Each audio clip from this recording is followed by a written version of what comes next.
आदाब दोस्तों, मैं सहायक जिला अभियोजन अधिकारी भोपाल आकिल अहमद खान आपका लॉ स्टूडेंट चैनल में एक बार फिर से स्वागत करता हूं। आज हम लोग जानेंगे पुलिस से किए गए कन्फेशन के बारे में, यानी पुलिस से किए गए कन्फेशन की क्या वैल्यू है उसके बारे में आज हम समझेंगे।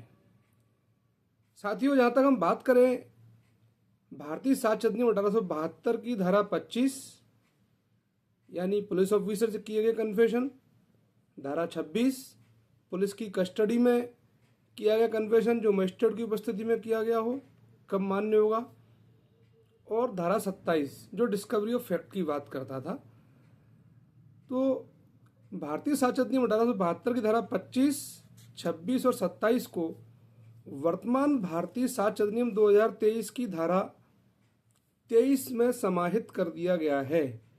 23(1) में सेक्शन 25 है, पुलिस ऑफिसर से की गई संस्वीकृति। 23(2) में पुलिस की कस्टडी में की गई संस्वीकृति जो मजिस्ट्रेट की उपस्थिति में की गई हो कब मान्य होगी। यह पहले धारा 26 में बताया गया था पुराने साक्ष्य अधिनियम में, नवीन में इसको 25(2) में रख दिया गया है। और धारा 27 जो धारा 27 का मेमोरेंडम पुलिस बनाती है जो डिस्कवरी ऑफ फैक्ट से संबंधित थी, उस धारा 27 को धारा 23 के प्रोविजो में शामिल कर दिया गया है। तो साथियों, आज हम बात करेंगे केवल धारा 25 और धारा 26 के बारे में, यानी पुलिस से की गई संस्वीकृति और पुलिस की कस्टडी में की गई कन्फेशन। जो धारा 27 डिस्कवरी ऑफ फैक्ट जो वर्तमान धारा 23 जो है भारतीय साक्ष्य अधिनियम 2023 की, उस पूरे लेक्चर को हम बाद में रखेंगे। आज हम 23(1) और 23(2) भारतीय साक्ष्य अधिनियम 2023 के बारे में बात करेंगे। तो जो वर्तमान भारतीय साक्ष्य अधिनियम 2023 का सेक्शन 23 है, वह पुराने भारतीय साक्ष्य अधिनियम में 1872 की सेक्शन 25 में था, जो ये बताता है कि पुलिस से की गई संस्वीकृति दंडिक कार्रवाइयों में विसंगत होती है। तो सेक्शन 25 क्या कहता है? पुलिस ऑफिसर से की गई कोई भी संस्वीकृति अभियुक्त व्यक्ति के विरुद्ध साबित नहीं की जाएगी। तो यहाँ पर क्या वर्डिंग है?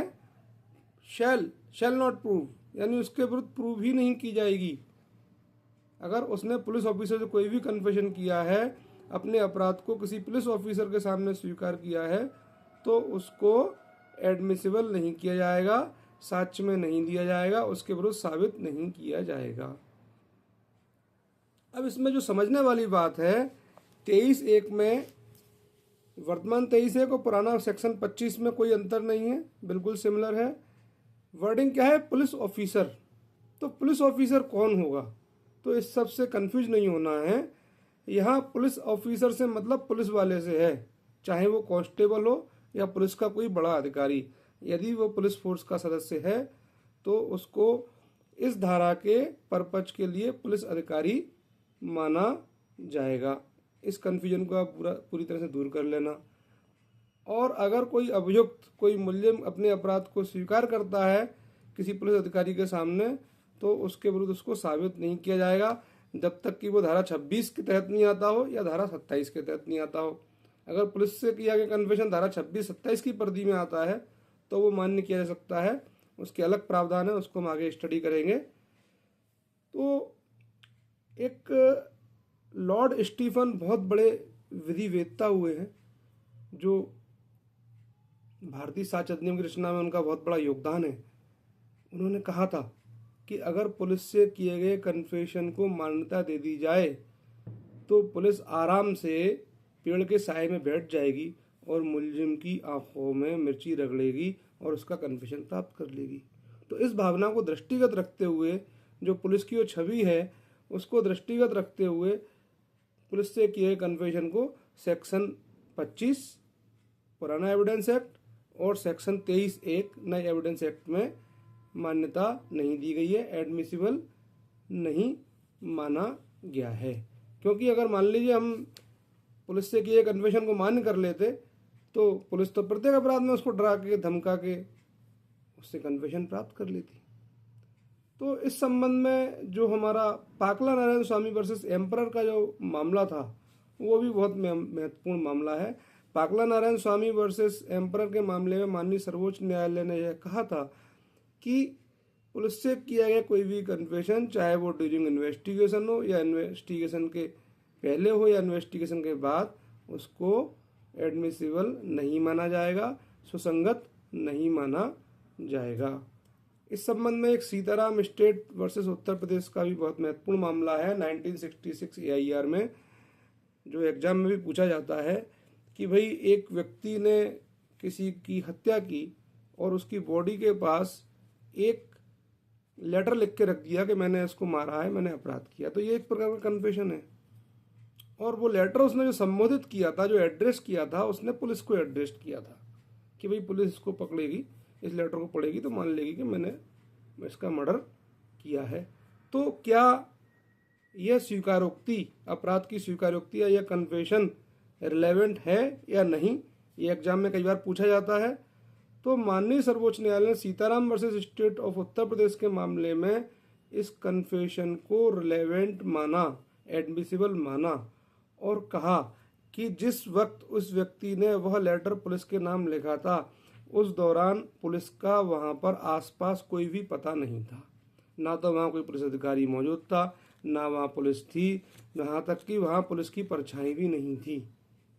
तो ना तो वहां पुलिस थी, ना उसने पुलिस से कहा, तो केवल पुलिस को संबोधित किया, तो फिर यह नहीं माना जाएगा कि पुलिस से किया गया कन्फेशन है ये। और इस कन्फेशन को रिलेवेंट माना और सुप्रीम कोर्ट ने इसके आधार पर उस कन्विक्शन को सही माना।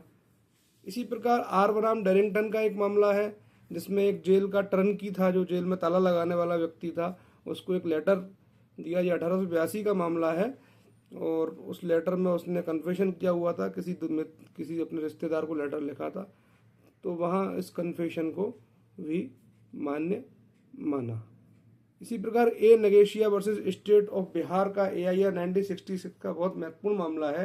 ए Nageshia versus state of Bihar के मामले के फैक्ट इस प्रकार से थे कि एक व्यक्ति ने मर्डर किया और जाकर फिर खुद FIR लिखाई कि भाई मैंने उस फला फला को मारा है, फला फला लोगों की मैंने हत्या की, फला फला की मैंने हत्या की है, और जिस हथियार से मैंने हत्या की है वो हथियार मैंने फला जगह छुपा दिया है। तो इसमें ये निर्णित किया गया कि उसने जो अपराध का कन्फेशन किया था वो पूर्णतः माना नहीं जाएगा, उसको रिलेवेंट माना, लेकिन उसमें से उतना पार्ट कि मैंने वो हथियार फला जगह छुपा दिया है, उसको चूंकि वो डिस्कवरी ऑफ फैक्ट था, उसके आधार पर वस्तु की बरामदगी हो रही थी, इसलिए सेक्शन 27 इंडियन एविडेंस एक्ट यानी भारतीय साक्ष्य अधिनियम के तहत उसको मान्य माना। सुप्रीम कोर्ट ने रिलेवेंट माना, बाकी कन्फेशन को उससे अलग कर दिया। इस संबंध में पुलकरी कोटैया का भी एक महत्वपूर्ण मामला है। आगे हम जब सेक्शन 27 के बारे में पढ़ेंगे, डिस्कवरी ऑफ फैक्ट के बारे में, तब उस बारे में विस्तार से चर्चा करेंगे। अब जो सेक्शन 26 था हमारा, सेक्शन 26 क्या कहता था कि पुलिस से की कस्टडी में की गया कन्फेशन। सेक्शन 25 तो क्या था, पुलिस से किया है कन्फेशन, चाहे वो कन्फेशन बाहर किया है, अंदर किया है, कहीं भी किया है, तो पुलिस से अगर किया है तो वो साबित नहीं किया जाएगा। लेकिन 26 बात करता है कस्टडी की, पुलिस की अवरक्षा में, यानी वह व्यक्ति पुलिस की कस्टडी में है। कोई भी कन्फेशन जो किसी व्यक्ति ने उस समय किया हो जब वह पुलिस की अवरक्षा में हो, उसके विरुद्ध साबित नहीं किया जाएगा, पहली बात। इसके बाद फिर एक शब्द और जोड़ दिया, जब तक कि वह मजिस्ट्रेट की साक्षात उपस्थिति में नहीं किया गया हो। यानी पहली बात तो ये कि अगर पुलिस कस्टडी में उसने कन्फेशन किया है तो वो कन्फेशन इररिलेवेंट है, उसके विरुद्ध साबित नहीं किया जाएगा। लेकिन अगर उसने वह कन्फेशन मजिस्ट्रेट की प्रेजेंस में किया है तो उस कन्फेशन को मान्य किया जाएगा, वो रिलेवेंट माना जाएगा यदि 164 की शर्तें पूरी होती हूँ। 164 कौन सा? दंड प्रक्रिया संहिता। दंड प्रक्रिया संहिता का 164 में क्या था? मजिस्ट्रेट के समक्ष कन्फेशन किया जाना, संस्वीकृति का किया जाना।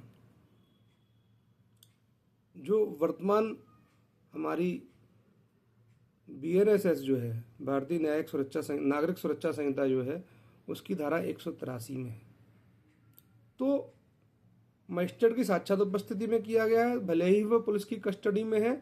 अगर इस प्रकार का कन्फेशन 164 की शर्तों को 164 सीआरपीसी या वर्तमान हमारा जो बीएनएसएस है उसके 183 की शर्तों की पूर्ति अगर वो करता है तो ऐसे कन्फेशन को पुलिस की कस्टडी में होने के बाद भी रिलेवेंट माना जाएगा और उसके विरुद्ध साबित किया जाएगा। अब 164 सीआरपीसी या 183 बीएनएसएस क्या है, वो क्या कहता है कि भैया उसको चेतावनी दी जाएगी, उसको समझाया जाएगा कि आप कन्फेशन करने के लिए बाउंड नहीं है, अगर ये करते हैं तो आपके विरुद्ध इसको एविडेंस में लिया जाएगा। यह समाधान कर लेगा मजिस्ट्रेट अपना कि भाई इसके ऊपर कोई भय दबाव प्रलोभन नहीं है ना, किसी प्रकार का पुलिस का दबाव नहीं है। यदि किसी भी प्रकार का पुलिस का दबाव मजिस्ट्रेट साहब को लगता है तो वो उस कन्फेशन को रिकॉर्ड नहीं करेंगे और उसको समय देंगे मुलजिम को नॉर्मल होने के लिए। हो सकता है उसको जुडिशियल कस्टडी में भेज दें ताकि वो नॉर्मल हो सके, उस पर कोई भय दबाव हो तो वो दूर हो सके। उसके बाद अगर वो कन्फेशन रिकॉर्ड किया जाता है तो वो कन्फेशन मान्य होता है। तो पुलिस की कस्टडी में अगर वो कन्फेशन लिया गया है, अगर वो मजिस्ट्रेट साहब की साक्षात उपस्थिति में है तो उस कन्फेशन को माना जाएगा, उस कन्फेशन को रिलेवेंट माना जाएगा। तो ये हमारा सेक्शन 26 हुआ। सेक्शन 26 जो इंडियन एविडेंस एक्ट 1872 था उसको वर्तमान भारतीय साक्ष्य अधिनियम 2023 की सेक्शन 23(2) में रखा गया है। इस बात को भी आपको ध्यान रखना है।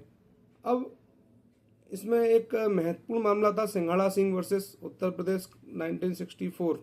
उसे माननीय सर्वोच्च न्यायालय ने ये कहा कि अगर पुलिस की कस्टडी में कोई मुलजिम है और वो मजिस्ट्रेट की उपस्थिति में उसका अगर कन्फेशन लिया जा रहा है तो वो तभी रिलेवेंट माना जाएगा जब दंड प्रक्रिया संहिता की उन 164 का जो सेक्शन है उसकी शर्तों की पूर्ति अगर होती हो। तो ये चीज़ ध्यान रखने वाली है। अब यहाँ पर जो पुलिस की कस्टडी जो वर्ड है ये भी बड़ा महत्वपूर्ण वर्ड है। पुलिस की कस्टडी से क्या तात्पर्य है? पुलिस की कस्टडी से मतलब वह व्यक्ति या तो पुलिस की हिरासत में या पुलिस के नियंत्रण में है। अगर उसको अरेस्ट नहीं किया तो पुलिस की कस्टडी में होने से मतलब उसको कहीं पर भी आने जाने का राइट नहीं है, वो पुलिस की कस्टडी में है, पुलिस की अवरक्षा में, पुलिस के नियंत्रण में है।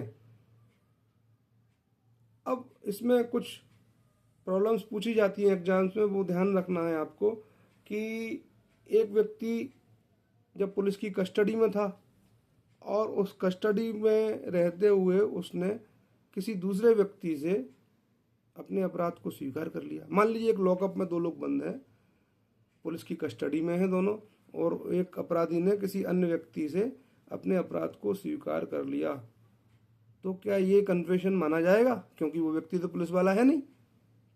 तो जो क्यून वर्सेस सगीना AIR 1948 का जो मामला था, इसमें माननीय सर्वोच्च न्यायालय ने निर्धारित किया कि ये कन्फेशन इररिलेवेंट है, विसंगत है, इसको साक्ष्य में नहीं लिया जाएगा क्योंकि वो व्यक्ति पुलिस की अवरक्षा में। इसी प्रकार एम्परर वर्सेस जगिया का मामला था AIR 1938 पटना, जिसमें एक पुलिस के चौकीदार ने एक व्यक्ति स्त्री को किसी की हत्या करने के आरोप में पकड़ा और फिर वो गांव के लोगों को बोल के चला गया कि मैं अभी पुलिस थाने से दरोगा जी को लेके आता हूँ, तब तक आप इसको भैया कहीं जाने मत देना। अब वो चला गया थाने। अब गांव के लोगों ने से उसने अपना कन्फेशन कर लिया, अपराध को स्वीकार किया, बताया उस स्त्री ने कभी मैंने मारा है।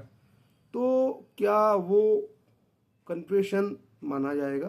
तो माननीय सर्वोच्च न्यायालय ने इसमें ये निर्धारित किया कि भले ही वो पुलिस वाला उसको गांव वालों के पास छोड़ के गया था तो भी वो पुलिस की कस्टडी में था, क्योंकि वो कहीं आने जाने के लिए स्वतंत्र नहीं थी वो स्त्री, और वो कस्टडी उनको सौंप गया था एक प्रकार से, और पुलिस की कस्टडी में ही माना गया क्योंकि वो नियंत्रण में था। वो बोल गया था कि इसको देखे रहना, मैं अभी आ रहा हूँ।